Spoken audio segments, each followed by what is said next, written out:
ईश्वर बहुत ही समर्थ है। ईश्वर की शक्तियों की कोई सीमा नहीं। एक समय में एक लड़का था जो बहुत ही समर्थ था और ईश्वर का दिया हुआ उसके पास सब कुछ था। इस वजह से उसे दूसरों के दुख दर्द की समझ नहीं पड़ती थी कि तकलीफ़ क्या होती है, और वो अपने घमंड में चकनाचूर लोगों को परेशान करता था। कभी जानवरों को पीटता था, कभी इंसानों को पीटता था, जो जी में आए करता था और अपनी मस्ती में घूमा करता था। एक दिन यूं ही मस्ती में उसने एक हिरनी, जिसने उसी वक्त बच्चे को जन्म दिया था, उसे देखा। वह जंगल था और देखने वाला कोई नहीं था।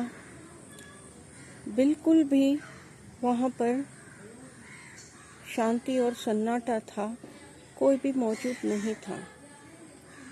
यह लड़का अपनी मस्ती में चकनाचूर, यह देख उसे मस्ती सूझी और उसे तो आदत थी कमज़ोरों को सताना और ख़ुद को बहुत ही शक्तिशाली समझता था। बस तो यूं ही उसने अपनी मस्ती में उस हिरनी को मारने दौड़ा। यह देख हिरनी, जिसने अभी अभी बच्चे को जन्म दिया था, वहाँ से भाग निकली और बच्चा वहाँ पड़ा था। तो उस लड़के ने उस बच्चे के पैर काट दिए। उस समय उस बच्चे को बहुत पीड़ा हुई और उस हिरनी को भी इतनी पीड़ा हुई जिसकी कोई सीमा नहीं। और वह लड़का इतना खुश हुआ और अपनी मस्ती में वहाँ से खुश होते हुए, जैसे कोई बहुत बड़ा महान कार्य सिद्ध कर दिया हो, वैसे चला गया। कुछ ही महीनों बाद उस लड़के को पैरों में दर्द शुरू हुआ। इतना दर्द शुरू हुआ, तभी भी उसका घमंड कम नहीं हुआ। उसे लगा मैं इलाज करवा लूँगा और मैं ठीक हो जाऊँगा। उसे किसी चीज़ की कमी तो थी ही नहीं, इसलिए वो वैद्य के पास गया।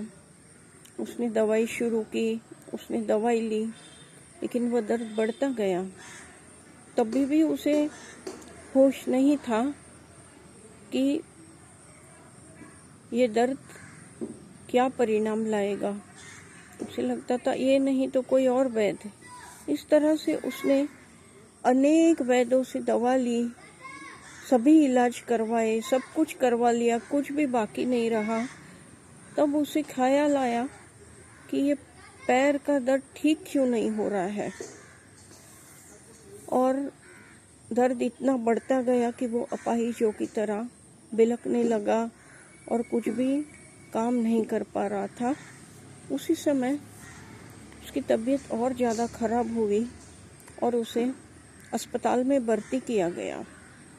वहाँ पर डॉक्टरों ने कहा कि पैरों में इन्फेक्शन हो गया है और पैर नहीं काटेंगे तो इस लड़के का जीवित रहना मुमकिन नहीं होगा। इस वजह से उसके पैर काट दिए गए और वो ज़िंदगी भर के लिए अपाहिज हो गया। और धीरे धीरे घर वालों के लिए वो बोझ बन गया। बहुत ही जवान था वो और लंबे समय उसे संभाला। फिर सभी को वो वक्त बीतते बीतते बोझ लगने लगा। तंग आकर घर वालों ने उसे मंदिर के पास छोड़ दिया। वह लड़का वहाँ पर बैठकर भीख मांगकर अपना गुजारा करने लगा और बस वहीं रोज़ बैठे बैठे उसे एक दिन समझ में भी आ गया कि हिरनी के बच्चों के पैर काटने की वजह से उसकी यह गति हुई है। और वह रोता, अपनी गलती पर पछतावा करता, लेकिन उसे एक चीज़ समझ में आ गई कि यह मेरे ही कर्मों का फल है। जो मैंने किया वही मुझे मिला। अभी बाकी का सारा जीवन मुझे इस अपाहिजों की तरह यहीं पर भीख मांगकर पूरा करना होगा।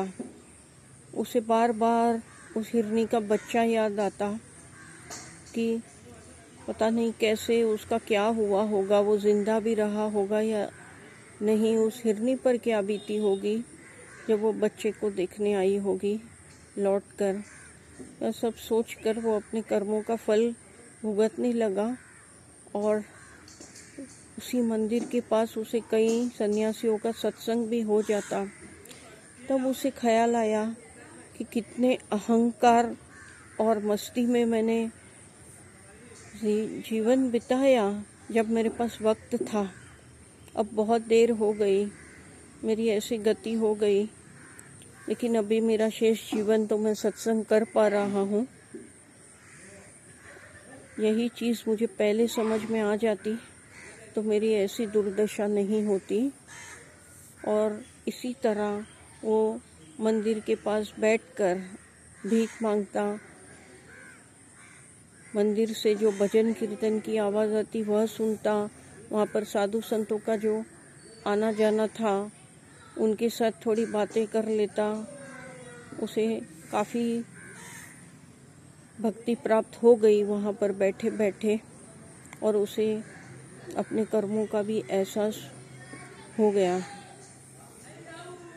तो ईश्वर की क्षमता बहुत अधिक है, वो हर जगह पर मौजूद है। उस हिरण का बच्चा के लिए कोई कानून नहीं था, कोई देखने वाला नहीं था, लेकिन उसे न्याय देने वाला भगवान था। इंसानों के लिए कानून है, सेक्शंस लगाए जाते हैं, सजाएं दी जाती है, हियरिंग्स होती है, बहुत कुछ होता है। लेकिन ऐसा नहीं है कि जिसके लिए कोई कानून नहीं, जैसे कि जानवर हो, कोई गरीब हो, इंसान हो, लेकिन अगर रिपोर्ट नहीं लिखवाता इसका मतलब ये नहीं कि उसे न्याय नहीं मिलेगा। वहाँ पर कोई भी विटनेस नहीं था, कोई भी साक्षी नहीं थी, लेकिन फिर भी उस हिरण के बच्चे की बिना फरियाद किए उसे न्याय मिला। उसको तकलीफ देने वाले को सज़ा मिली, और ऐसी सज़ा मिली, कैसी सज़ा मिली कि लंबे समय तक बिलक बिलक कर भीख मांगकर उसे अपनी ज़िंदगी बिताने पर मजबूर होना पड़ा, और बार बार वो उस बच्चे को याद करता रहा।